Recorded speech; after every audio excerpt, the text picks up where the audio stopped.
The screech of brakes pierced through Lagos traffic like a wounded animal's cry. Amara Okafor felt her heart slam against her ribs as she watched the young man's body fly through the air, spinning like a broken doll before crashing onto the hot asphalt of Victoria Island's main road. "Jesus Christ," someone screamed from behind her. The hit-and-run driver's black SUV was already disappearing around the corner, leaving behind only the acrid smell of burning rubber and a crowd of frozen onlookers. The victim lay motionless, blood pooling beneath his head like spilled paint on canvas.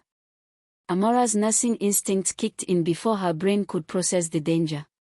She pushed through the gathering crowd, her designer handbag falling forgotten as she dropped to her knees beside the stranger.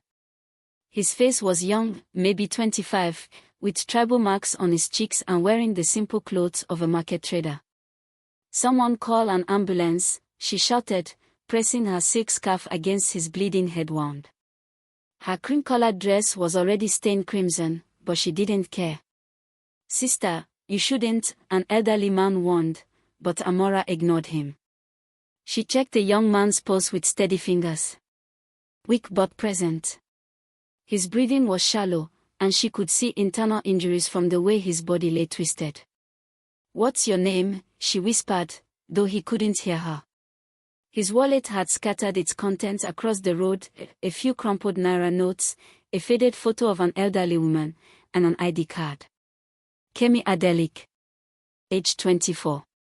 From Mushin, one of Lagos's poorest neighborhoods.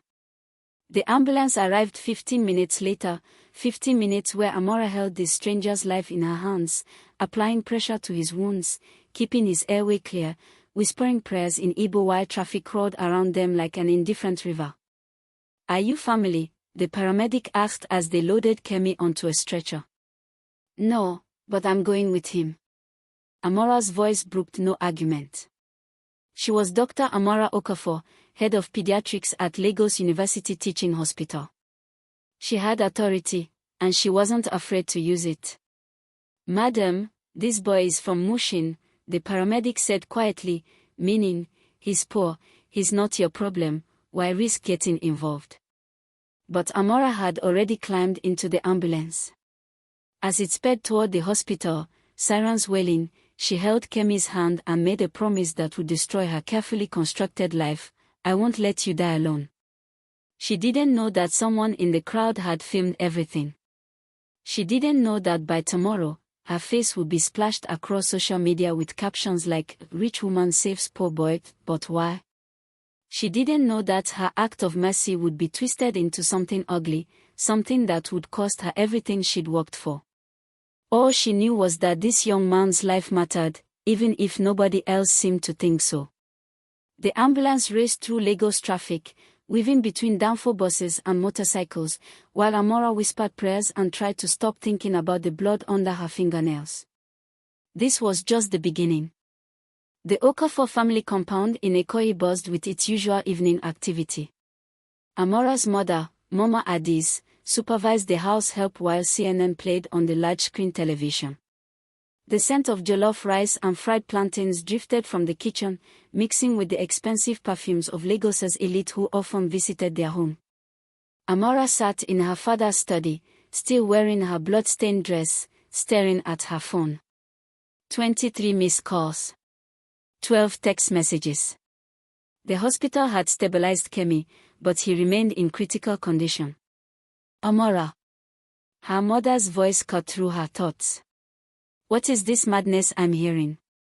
You were on the ground in Victoria Island, touching some street boy." Mama Adi swept into the room wearing her signature gold jewelry and disapproval. At 65, she commanded respect throughout Lagos society, president of the Wives of Successful Men Association, chairman of 3 charities, and mother to 5 accomplished children. Amara was her crown jewel, Harvard-educated, successful, unmarried at 38 but still eligible for the right kind of man. "His name is Kemi Adeleke, Mama. He's a human being. Don't use that tone with me." Mama Adi's voice could freeze water. "Mrs. Fashola called me. She said you were rolling in the street like a madwoman. In front of all those people. With cameras. Amora's phone buzzed again. This time it was her older brother Chidi, calling from his law firm in Abuja. Have you lost your mind? His voice exploded through the speaker. The video is everywhere. Dr. Amara Okafor saves stranger. Do you know what this looks like? What people will think? That I helped someone who needed help? That you're desperate for attention? That our family has somehow fallen so low that you need to perform charity work in the streets for cameras? Amara closed her eyes. This was the burden of being an Okafor. Every action was scrutinized, every decision weighed against the family's reputation. They were owed money, fourth-generation Lagos royalty. Their grandfather had been a successful businessman during colonial times. Their father owned half the commercial real estate in Victoria Island. Amara. Papa's voice was gentle as he entered the study. At 70, Emeka Okafor moved slowly but still commanded attention. Tell me what happened. She explained about the accident, about Kemi's injuries, about the choice she'd made without thinking. And now? Papa asked. Now he's in intensive care. No family has come forward. He's alone. Papa nodded slowly. Your grandmother once told me something. When we forget our humanity for the sake of our reputation, we lose both. Emeka. Mama Adi snapped. Don't encourage this foolishness. But, my daughter, Papa continued, your mother isn't wrong about the danger. Lagos is not forgiving to those who step outside their place. People will look for hidden motives. They'll say you're trying to buy favor with God, or with the government, or that you have secrets to hide. Amara's phone showed a new notification. Someone had created a Facebook group called, Why Did Rich Doctor Really Save Poor Boy? It already had 2,000 members. I have to go back to the hospital, she said quietly. He has no one else. Mama Adis threw her hands up. Then you go alone. Don't expect this family to clean up whatever mess you're creating. But as Amara gathered her keys, Papa pressed an envelope into her hand. For the boy's medical bills, he whispered. Your grandmother would have done the same thing. Driving back through Lagos traffic, Amara wondered if she'd made a terrible mistake.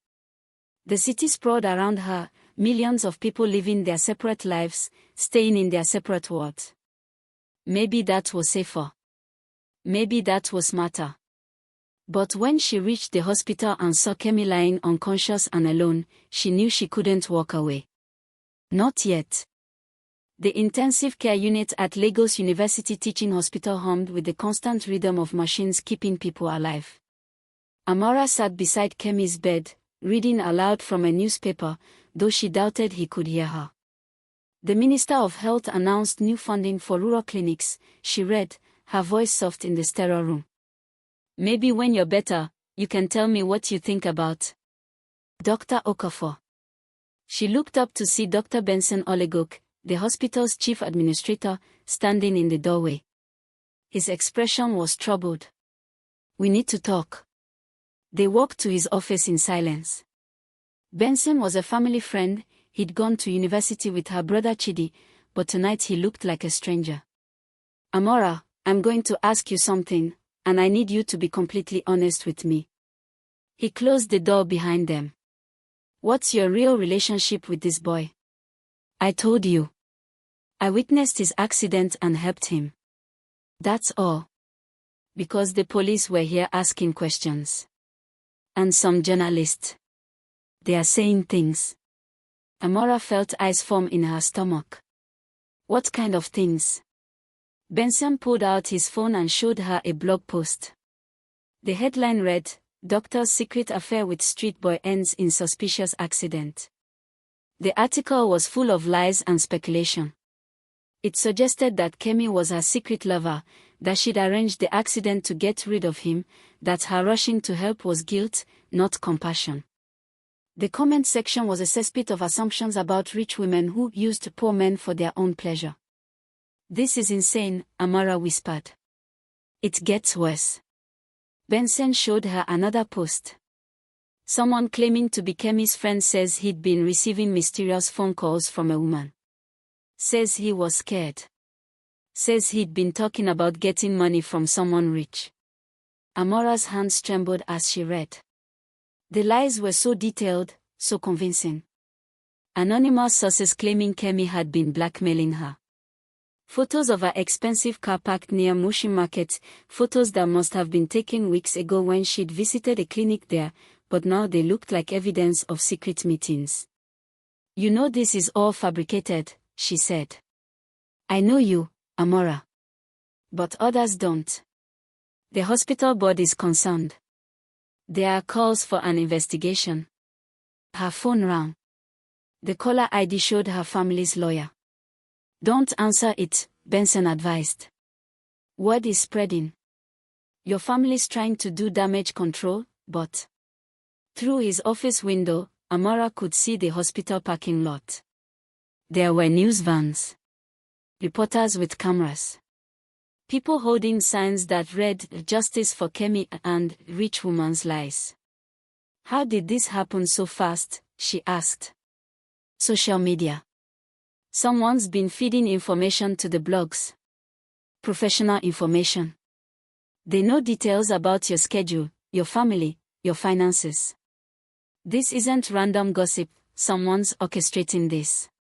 Amara thought about the crowd at the accident scene. Had someone planned this? Had they been waiting for an opportunity to destroy her reputation? But why? There's something else. Benson's voice was barely audible. Kemi's condition has changed. He's been asking for you. By name. He says he knows you. The room seemed to spin. That's impossible. I never met him before the accident. The nurses heard him. He was delirious, but he kept saying, "Dear Amara promised." He was asking for his money. Amara stood up so quickly that her chair fell over. I'm going to see him. Amara, wait. The police want to question him as soon as he's conscious. If he says something that contradicts your story. But she was already walking toward the ICU, her heels clicking against the polished floor like a countdown timer. Behind her, she could hear Benson calling her name, but she couldn't stop. She had to know what Kemi remembered. She had to understand how saving a stranger's life had become her own nightmare. As she entered his room, Kemi's eyes fluttered open. For the first time since the accident, he was conscious. And when he saw her, his face filled with an expression she couldn't read.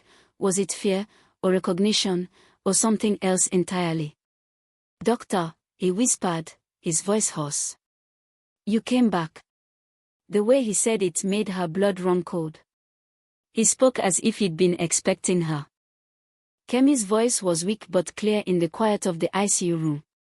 The machines around his bed provided a steady rhythm as Amara pulled her chair closer, her heart pounding with questions she wasn't sure she wanted answered.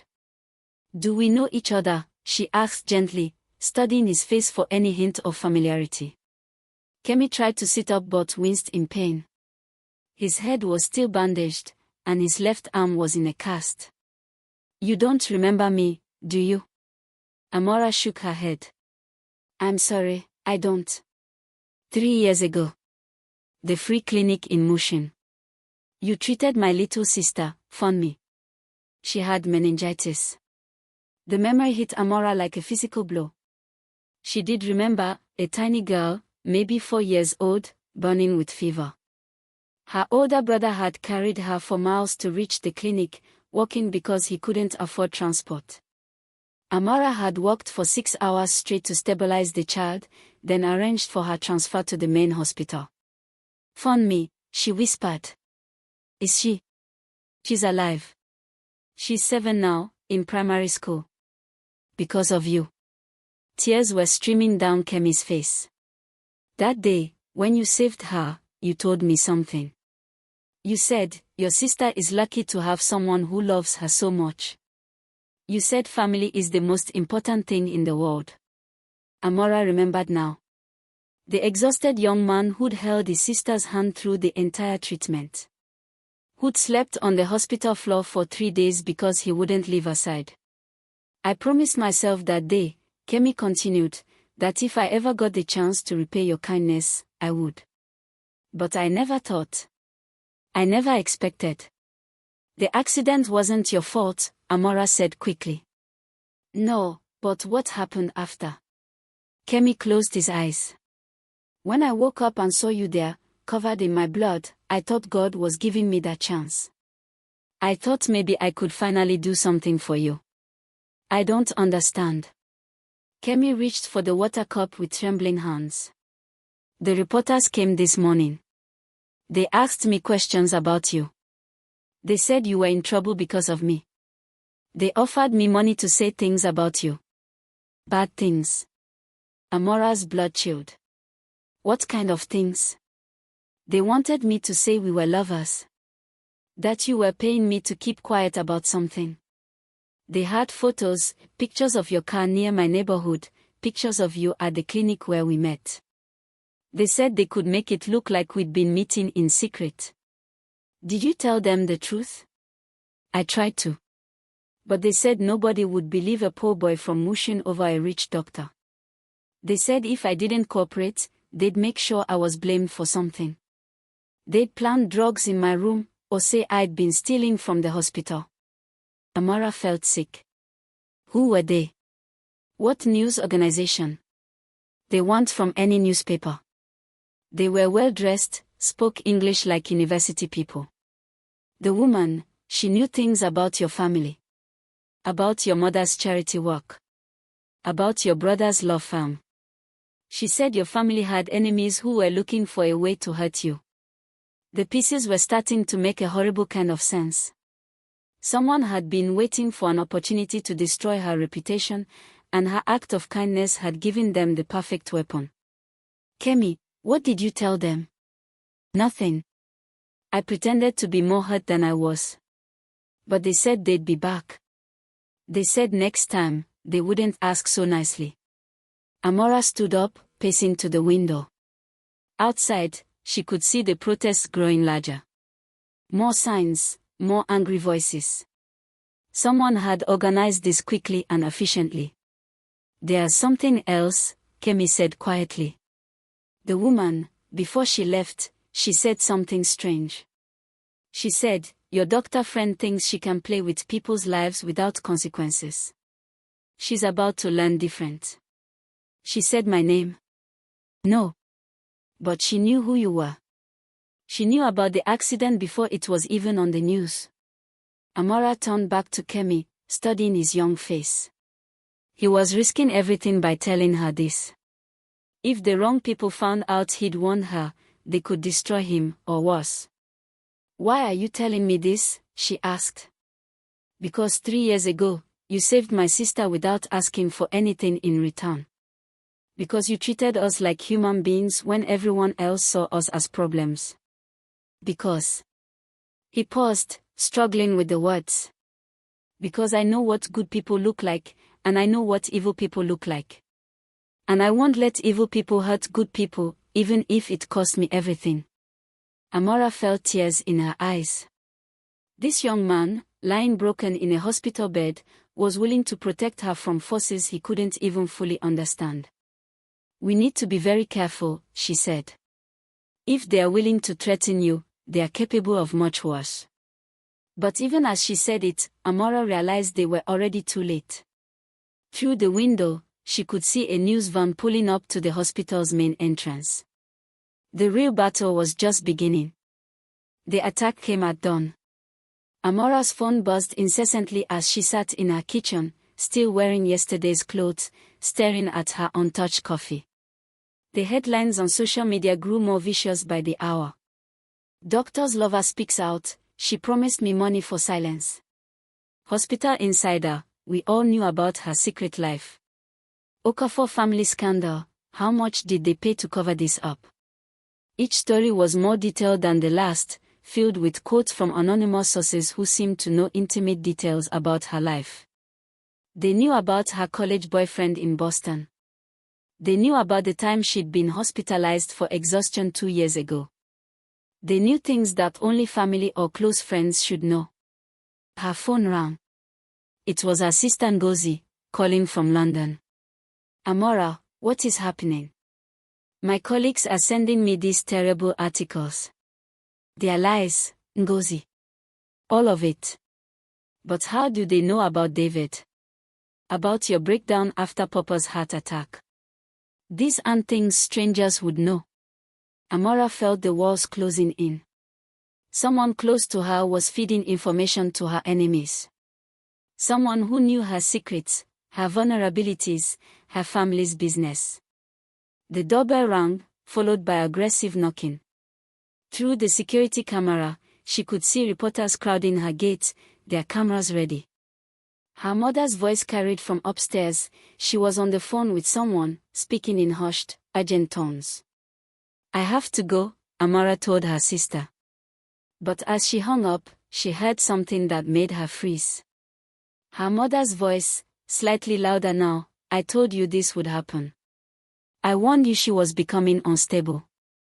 This obsession with helping everyone, this need to prove herself, it was bound to cause problems.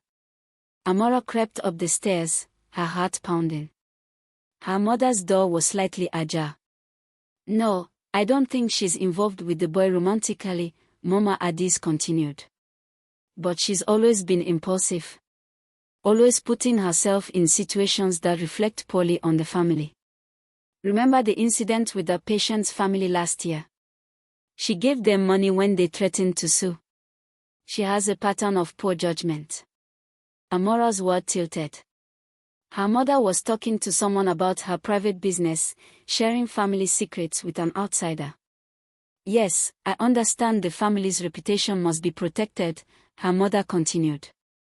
If she won't listen to reason, then perhaps stronger measures are necessary. Amara backed away from the door, her mind reeling. Her own mother was betraying her. But to whom? And why? She needed to get to the hospital, to warn Kemi, but first she had to understand what was happening to her family. She grabbed her laptop and began searching for any connection between the people attacking her and her family's business interest. What she found made her sick. The law firm representing the accusers was the same firm that had been trying to buy her father's real estate company for the past 2 years. The pharmaceutical company that had been blocked from a lucrative contract by her hospital was funding the blog post. The political candidate who'd been embarrassed when Amara's charity work exposed corruption in the health ministry was connected to 3 of the journalists writing about her. This wasn't random. This was a coordinated attack by people who had been waiting for the right moment to destroy her family's influence and business interest. Her act of saving Kemi had given them the perfect opportunity. Her phone rang again. This time it was Benson from the hospital. Amara, don't come in today. The medical board has called an emergency meeting. They are discussing suspending you pending an investigation. Based on what evidence? Based on public pressure. Based on the hospital's reputation. Based on the fact that someone leaked your personal file to the press. Someone leaked my file. That's illegal. Yes, but it's done. They know about every patient complaint, every administrative review, every time you bent rules to help someone who couldn't pay. They are painting a picture of a doctor who thinks she's above policy. Amara sank into a chair. Who has access to those files? Hospital administration, the medical board, department heads. Benson paused. And our legal counsel. Amara, our legal counsel is Chidi's firm. Her own brother's law firm had access to her personal file. Her brother, who'd been furious about her helping Kemi. Her brother, who'd always been jealous of her success, who'd always felt overshadowed by her achievements. I have to go, she whispered. Amara, be careful. This is bigger than just gossip now. Someone's playing for keeps. As she hung up, Amara realized that everyone she trusted, her mother, her brother, maybe even her father, might be part of the conspiracy to destroy her. The people who were supposed to love her unconditionally had decided that protecting their reputation was more important than protecting her. But she wasn't going to go down without a fight. If they wanted to destroy her for helping someone, she'd make sure the world knew exactly who they really were. The war had begun, and she was fighting alone. The family compound felt like a fortress under siege. Amara sat in the garden, watching security guards patrol the high walls while reporters camped outside the gates. The familiar sounds of Lagos, car horns, street vendors, music from passing vehicles, seemed muffled and distant. Papa found her there as the sun set, painting the sky in shades of orange and red. He moved slowly, leaning heavily on his walking stick, and Amara was struck by how old he looked. The stress of the past week had aged him years. "Your mother is very upset," he said, settling into the chair beside her. "Is she upset about the lies being told about me, or upset that I helped Kemi in the first place?" Papa was quiet for a long moment. "She's frightened, Amara. We all are." "Frightened of what?" "The truth. Frightened of losing everything we've built. Your grandfather started with nothing. He sold palm oil from a cart in the streets. Your grandmother washed clothes for white families during colonial times. Everything we have now, everything we've achieved, it can all disappear." Amara turned to study her father's face. "Is that why you're letting them destroy me? To protect the family business?" "I'm not letting anyone destroy you." "Then explain why my own brother's law firm had access to my personal files. Explain why Mama was on the phone this morning, sharing family secrets with strangers." Papa's shoulders sagged. "You had that conversation." "I had enough. Tell me the truth, Papa. Did you know this was going to happen?" The silence stretched between them, filled with the evening call to prayer from a nearby mosque and the distant sound of traffic. When Papa finally spoke, his voice was heavy with regret. 6 months ago, some men approached us. Important men. They said our family had become too influential, that we were making other powerful people uncomfortable. They offered to buy our real estate holdings for twice their market value. And when you refused, they said they would find another way to motivate us. They said every family has vulnerabilities. Every person has secrets or makes mistakes that can be amplified. Amara felt betrayed beyond words. "So you knew they were looking for a way to attack us?" "I knew they were watching. I didn't know they would use your kindness against you." Papa's voice cracked. "I never imagined they would twist something so beautiful into something so ugly. But you didn't warn me. I didn't want you to live in fear. I thought if we were careful, if we didn't give them ammunition." "Well, congratulations. Your plan worked perfectly." Papa reached for her hand, but she pulled away. "Amara, you have to understand." "No, you have to understand something." Amara stood up, her voice steady despite the tears in her eyes. "That boy, Kemi, he's lying in a hospital bed right now, being threatened by these same people. They want him to lie about me, to say we were lovers, to say I was paying him for something. And you know what he told them?" Papa waited. "He told them no. A poor young man from Mushin, with no money and no family connections, refused to betray me. While my own family, my own blood, was already making deals behind my back. We never made any deals. Then why is Chidi's law firm involved? Why was Mama sharing information about my private medical history? Why do these people know things that only family should know?" Papa's face crumpled. "Because we were trying to manage the situation. We thought if we cooperated a little bit, gave them some harmless information, they would be satisfied with embarrassing you rather than destroying you completely." Harmless information. My personal struggles with exhaustion. My private relationships. My patient care decisions that you had no right to judge. We were trying to protect you. By sacrificing me. Amara's voice rose. You fed me to the wolves piece by piece, hoping they'd be satisfied with a small meal instead of demanding everything. The truth hung between them like a physical presence.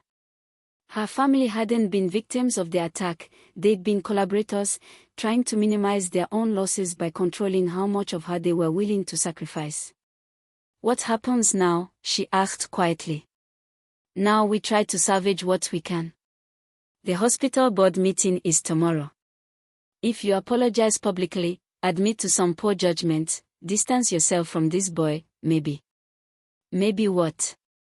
"Maybe I can crawl back into my proper place and pretend that helping someone was a mistake. Maybe we can all survive this." Amara looked at her father, this man she'd idolized her entire life, who taught her about integrity and courage, and realized she didn't know him at all. "I'd rather lose everything than betray the person I am," she said. "I'd rather be destroyed telling the truth than survive living a lie." "And what about the rest of us? What about your mother and your siblings and their children? Don't we matter?" The question broke her heart because she loved them desperately, even now. But she finally understood that love couldn't be conditional on her silence. "You matter," she whispered. "But so do I. And so does Kemi. And so does the truth." As she walked toward the house, she heard Papa calling her name, but she didn't turn back. She had a choice to make, and for the first time in her life, she was going to choose herself. The Lagos University Teaching Hospital boardroom felt like a courtroom. 12 stern faces sat around the polished mahogany table while Amara stood at the far end, feeling like a defendant awaiting judgment. The morning newspapers were spread before the board members, each headline more damning than the last. Dr. Adebayo, the chief medical officer, cleared his throat. "Dr. Okafor, these allegations against you have created a serious crisis of public confidence in this institution. We need to address them immediately." "What allegations specifically?" Amara asked, though she knew the answer. "That you've been engaged in an inappropriate relationship with a patient. That you've used hospital resources for personal gain. That you've shown a pattern of unprofessional behavior that calls your judgment into question." Board member after board member recited the accusations. They spoke about her concerning habit of bending rules for indigent patients. They questioned her emotional stability and her ability to maintain appropriate professional boundaries. Furthermore, Dr. Adebayo continued, "We've received information that suggests you may have been providing medical services to individuals outside proper channels, possibly in exchange for compensation not reported through official hospital procedures." Amara's throat went dry. "What information?" The door opened and her brother Chidi walked in, carrying a leather briefcase. He wouldn't meet her eyes as he sat down at the table. "Your brother's law firm has provided us with some concerning documentation," Dr. Adebayo explained. "Records of private payments you've received. Evidence of unreported medical consultations. A pattern of financial irregularities." Chidi finally looked at her, his face a mask of professional indifference. "The board asked for a complete financial review. I was obligated to provide accurate information." Amara stared at him in disbelief. The private payments were gifts from grateful families, small amounts of money pressed into her hands by people whose children she'd saved. The unreported consultations were emergency calls she'd responded to because she was a doctor and someone needed help. The financial irregularities were times she'd waived fees for patients who couldn't pay. "You turned my compassion into evidence of corruption," she said to her brother. "I turned your reckless behavior into a legal liability assessment," he replied coldly. "Which is what the board requested." Dr. Adebayo leaned forward. "Dr. Okafor, in light of these revelations and the ongoing public scandal, the board has voted to suspend you immediately pending a full investigation. You will surrender your hospital credentials and cease all medical practice under the auspices of this institution." The words hit her like physical blows. Her career, everything she'd worked for since medical school, was being stripped away based on lies and distortions. "I have one question," Amara said, her voice steady despite the chaos in her heart. "Has anyone on this board actually spoken to Kemi Adeleke? Has anyone bothered to verify these accusations with the supposed victim? The board members exchanged glances. Dr. Adebayo shuffled papers uncomfortably. The patient's medical condition has made direct questioning difficult. He's conscious. He's coherent. He can speak. But none of you have asked him what actually happened, have you? Dr. Okafor, your relationship with this patient creates obvious credibility issues. My relationship with this patient is that I saved his life.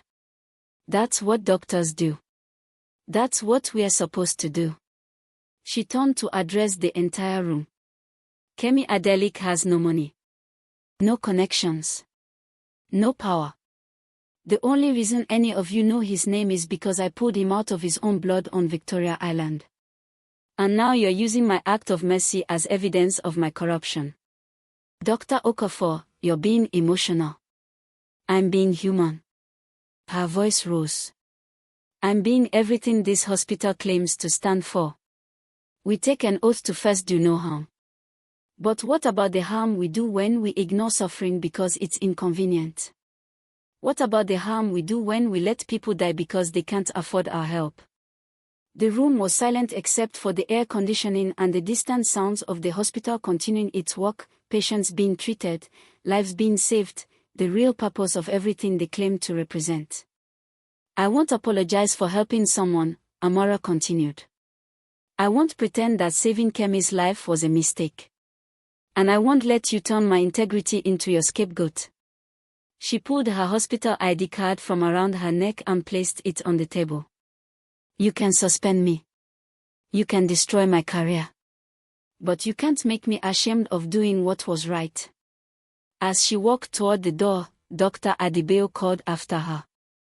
Dr. Okafor, if you reconsider your position, if you're willing to acknowledge some errors in judgment, the board might be willing to discuss reinstatement after a suitable period of.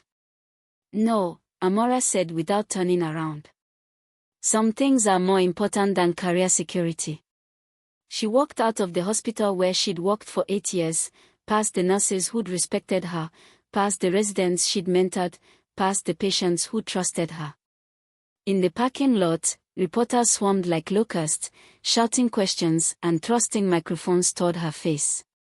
Dr. Okafor. How do you respond to allegations of financial impropriety? Is it true you were having an affair with the accident victim?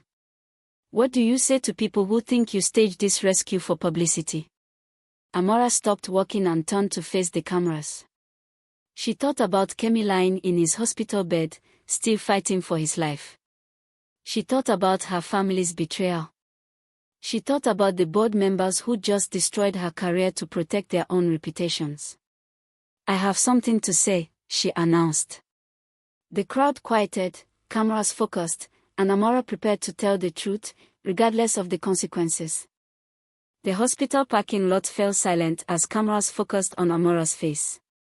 She stood there in her simple blue dress, her medical bag in one hand, looking nothing like the scandalous figure the media had painted.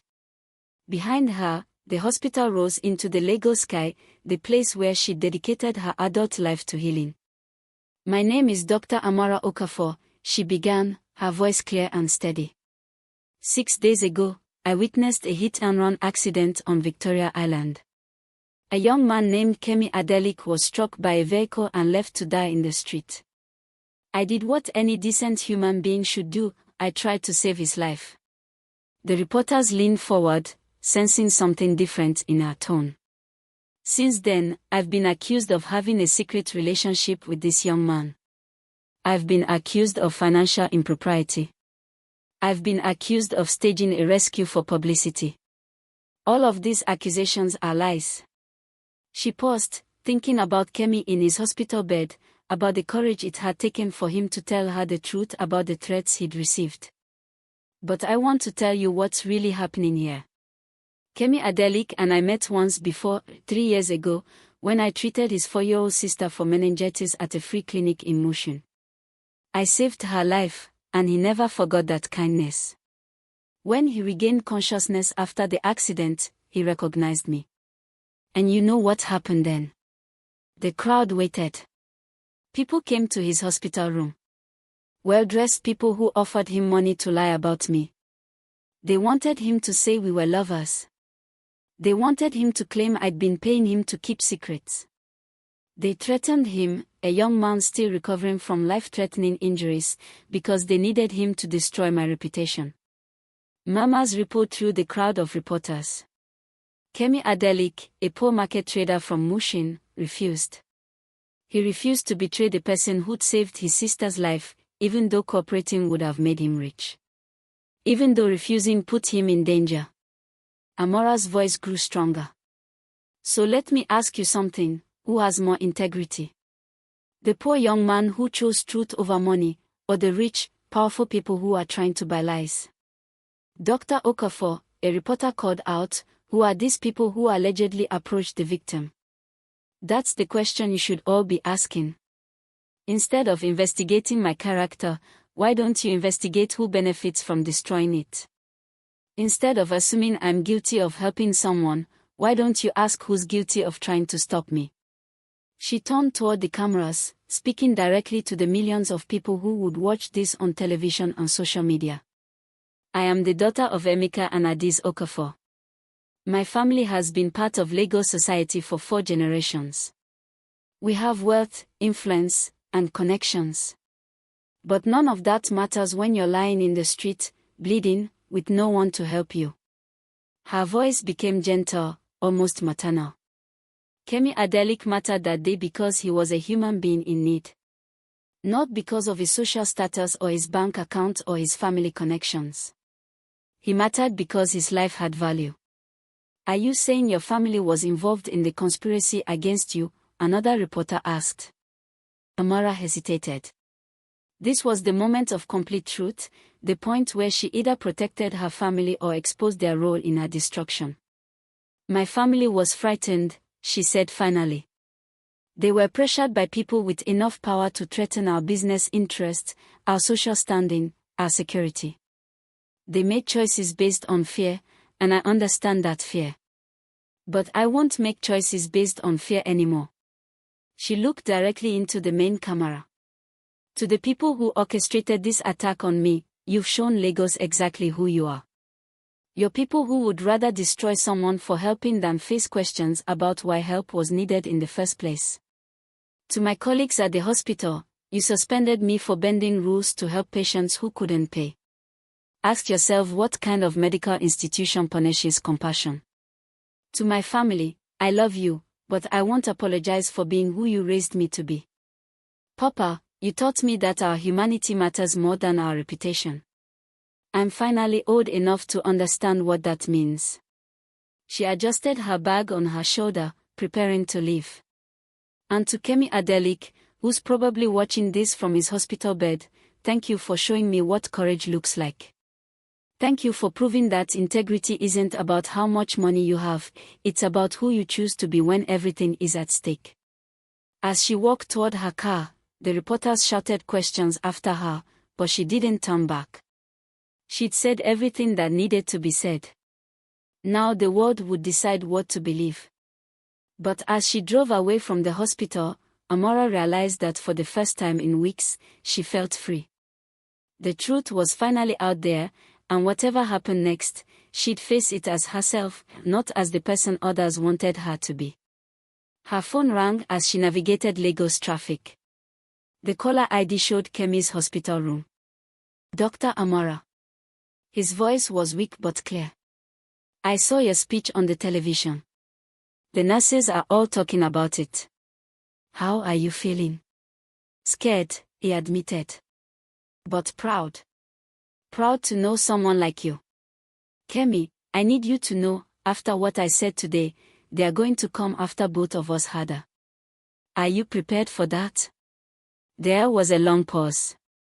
Then, Dr. Amara, my sister is alive because you cared about a stranger. If they want to destroy us for caring about each other, then let them try. Some things are worth the fight. As Amara hung up, she realized that she and Kemi were no longer strangers. They were allies in a battle for something more important than reputation or wealth or social standing. They were fighting for the right to help each other, to show compassion across class lines, to be human in a war that punished humanity. The real war was just beginning. The explosion came at midnight. Amara jolted awake to the sound of shattering glass and her mother's screams. Smoke was pouring under her bedroom door, and the smell of gasoline filled the air. Someone had firebombed the family compound. Security alarms wailed as she grabbed her phone and ran toward her parents' room. Papa was helping Mama down the stairs, both of them coughing from the smoke. The house staff were evacuating through the back entrance while fire engines wailed in the distance. "Are you hurt?" Amara called to her parents. "The cars," Papa gasped. "They burned all the cars." Through the smoke, she could see the garage engulfed in flames. For expensive vehicles, symbols of the Okafor family's success, were being consumed by fire. But it was what she saw beyond the flames that made her blood freeze. A crowd had gathered outside the compound gates. Not reporters this time, but angry people carrying signs that read, "Death to rich liars," and "Justice for the poor." Someone had organized them, bussed them in from different parts of Lagos. This wasn't a spontaneous protest, it was a coordinated attack. Her phone rang. Kemi's number. "Dr. Amara, don't come to the hospital." His voice was urgent, frightened. "They took me. I'm not at the hospital anymore." "What do you mean they took you?" "Who took you?" "The same people from before. They said if you don't publicly confess to having an affair with me, they'll kill me and make it look like suicide. They said they'll claim you drove me to kill myself out of guilt." Amara's hands shook. "Where are you?" "I don't know. Some building. I can hear traffic, horns, maybe Victoria Island. They want you to come alone. They said if you bring police or family, they'll know." "Kemi, listen to me." "Dr. Amara." A different voice came on the line, cold and professional. "You have 1 hour to decide. Confess publicly to an inappropriate relationship with this boy, destroy your own credibility, and he leaves. Continue your heroic truth-telling, and he dies. Simple choice." The line went dead. Amara stood in her burning home, watching her family's world collapse around them, and realized that this had always been the endgame. They'd never intended to just discredit her, they'd wanted to push her into a corner where she'd have to choose between her integrity and Kemi's life. "Amara." Mama Addis grabbed her arm. "We have to leave. The fire is spreading." As they evacuated to the neighbor's compound, Amara's phone buzzed with text messages. The attack on her family's home was already on social media. Videos of the fire, photos of the angry crowd, headlines asking if the doctor's lies had finally caught up with her family. But there was one message that made her heart stop: this is what happens when rich people forget their place. Dr. Amara Okafor will confess her crimes tonight or Lagos will burn. We know where all the Okafors live. We know where they work. We know where their children go to school. They weren't just threatening Kemi, they were threatening her entire extended family. Her nieces and nephews. Her siblings living in other cities. Everyone she'd ever loved. "I have to go," she told her parents. "Go where?" Papa demanded. "It's not safe. They have Kemi. They are going to kill him unless I confess to things I didn't do." Mama Addis grabbed her daughter's hands. "Then confess. For God's sake, Amara, confess to whatever they want. It's just words." "It's not just words, Mama. If I confess to having an affair with a patient, I'll never practice medicine again. They'll use my confession to justify everything they've done. And they'll know they can destroy anyone who tries to help people like Kemi. Better than letting them destroy our whole family." Amara looked at her parents, two people she loved desperately, who were begging her to save herself and everyone she cared about by lying. It would be so easy. One false confession, and the nightmare would end. But she thought about Kemi, who'd refuse to betray her even when threatened. She thought about his sister Funmi, alive because someone had cared enough to help. She thought about all the patients she'd treated who had no voice, no power, no protection except for people willing to stand up for them. "I can't," she whispered. "If I let them win this way, then no one will ever be safe to help anyone again." She kissed her parents goodbye and walked toward her car, the only vehicle that had survived the fire. "Where are you going?" Papa called after her. "To get Kemi. And to end this."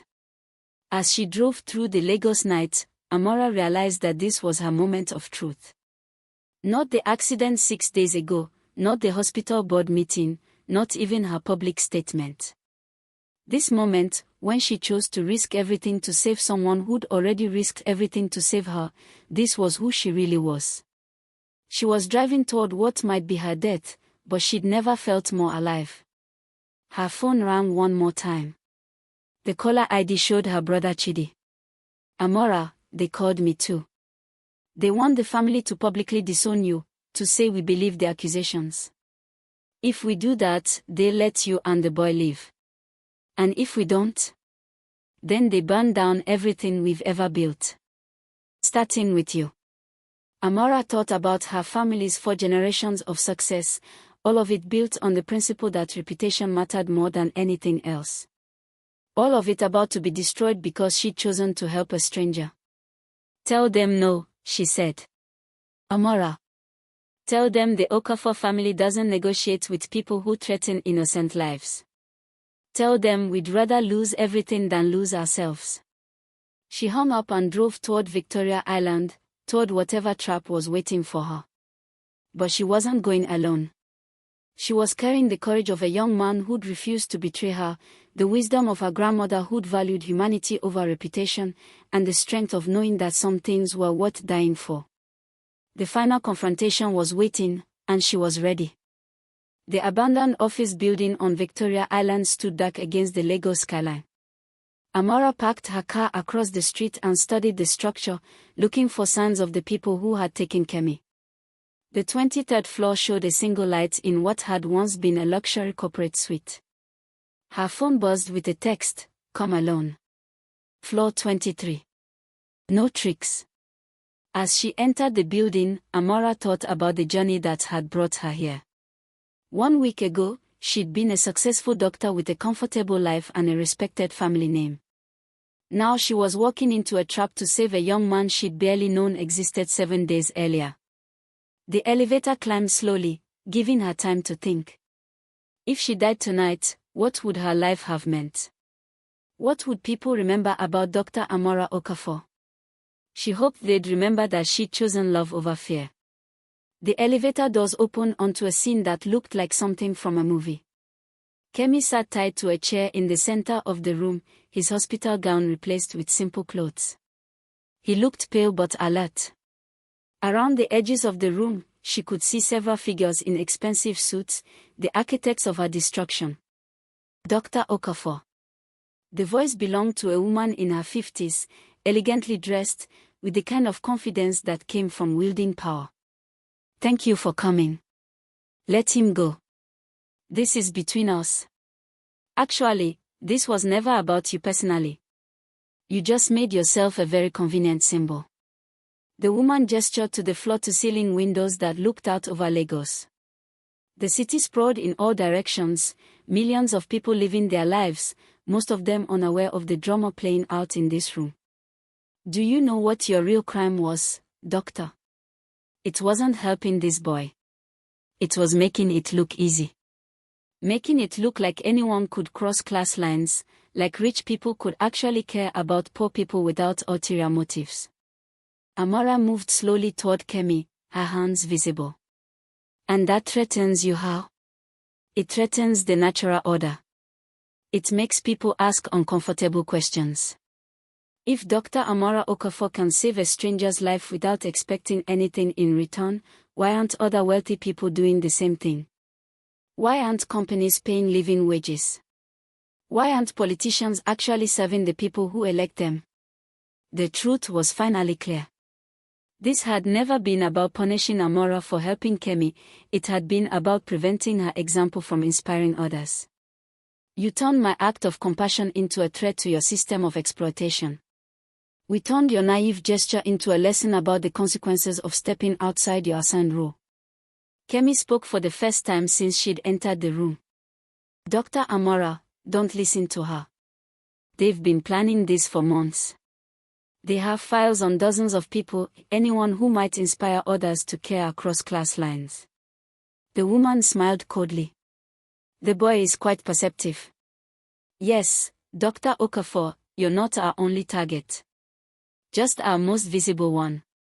Your public confession tonight will discourage others from following your example. And if I refuse? Then you both die, your family's reputation is destroyed anyway, and we find another way to deliver our message about the dangers of compassionate behavior. Amara looked at Kemi, this young man who'd shown more courage than anyone in her family. Then she looked out at Lagos, at the millions of people who deserved better than a world where kindness was punished and greed was rewarded. I have a different idea, she said. Before anyone could stop her, she pulled out her phone and activated the live video feature on her social media account. The camera immediately focused on her face, and she could see viewers joining the stream, hundreds, then thousands, then tens of thousands. Lagos, this is Dr. Amara Okafor. I'm in an abandoned building on Victoria Island with the people who've been orchestrating the attacks against me and Kemi Adeleke. The woman lunged for the phone, but Amara stepped back, keeping the camera rolling. These people, she continued, turning the camera to show the room, have spent the past week trying to convince you that helping someone across class lines is suspicious. They've tried to make you believe that compassion is a crime. Turn off that camera, the woman hissed. They kidnapped Kemi from his hospital bed. They bombed my family's home. They organized fake protest. All because they are terrified of what might happen if wealthy people start actually caring about poor people. The viewer count was climbing rapidly, 50,000, 75,000, 100,000. Comments were flooding in from across Nigeria and beyond. People were sharing the stream, tagging news outlets, demanding answers. But you know what? They were right to be scared. Because Kemi Adeleke has shown me something beautiful. He's shown me that integrity isn't about what you have, it's about who you choose to be when everything is at stake. Kemi's eyes met hers across the room. Even tied to a chair, even facing death, he smiled at her with pure admiration. So here's what's going to happen, Amara announced to her growing audience. These people are going to release Kemi unharmed. They are going to stop their attacks on my family. And they are going to face justice for kidnapping, arson, and conspiracy. You're insane, the woman snarled. You think a video stream will protect you? I think 200,000 witnesses might. As if summoned by her words, sirens began wailing in the distance. Blue lights flashed in the street below. The Nigerian police force was surrounding the building. You see, Amara continued, speaking to the camera, while they were busy trying to destroy me, some good people were busy investigating them. My father might have been frightened into cooperating with them, but he never stopped believing in justice. And my brother might have been protecting himself, but he never stopped being a lawyer who understands evidence. The woman's confident expression cracked. This isn't over. You're right, Amara agreed. It's just beginning. Because every person watching this stream now knows what you tried to do. They know you think compassion is a threat. They know you'd rather destroy people than allow kindness to exist. Police officers burst through the stairwell doors, led by a detective Amara recognized from news coverage of high-profile cases. As the conspirators were arrested, she kept her camera focused on Kemi. Lagos, meet Kemi Adeleke. Market trader, devoted brother, and the bravest person I've ever known. He refused to betray me even when it would have saved his life. He showed me what real courage looks like. She moved to untie his restraints as police secured the scene. A week ago, I saved his life, she told her audience, which had now grown to over 300,000 viewers. Tonight, he saved mine. Not because we're lovers, not because of some conspiracy, but because we're human beings who believe people should help each other. As Kemi stood up, still weak but free, he looked directly into the camera. "Thank you," he said, his voice carrying across the digital airwaves to hundreds of thousands of people. "Thank you for proving that kindness is stronger than fear." 3 months later, Amara stood in the courtyard of the new Adeleke Community Health Clinic in Mushin. The building had been funded by donations from people around the world who'd watched her live stream that night. Kemi had recovered fully and was training as a community health worker. His sister Fanmi, now 7 years old, was the clinic's first patient on opening day. The criminals who'd orchestrated the attacks had been convicted on multiple charges. The hospital had reinstated Amara and issued a public apology. Her family had reconciled, stronger for having survived the test of their values. But the real victory was simpler than any of that. It was the line of patients waiting outside the clinic, people who would receive care regardless of their ability to pay. It was the group of young doctors who'd volunteered to work there.